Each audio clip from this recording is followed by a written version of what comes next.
zona francesca i he triat aquesta clau islàmica bàsicament per tres motius. El primer de tots seria per lloc aquí on se va trobar, la cova dels Amallatalls a Manacor, molt a prop de Cala Morlanda, que és un lloc sempre màgic, allà on vaig passar tots els estius llarguíssims de la meva infància i adolescència.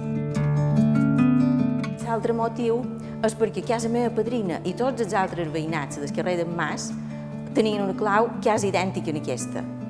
I el tercer motiu, i més important, pot ser més emotiu, és pensar que tota aquesta gent que quan el rei Jaume va conquerir Mallorca se va haver de refugiar, se'n van endur la clau pensant que en algun moment podrien tornar a casa seva i tornar a reprendre la seva vida.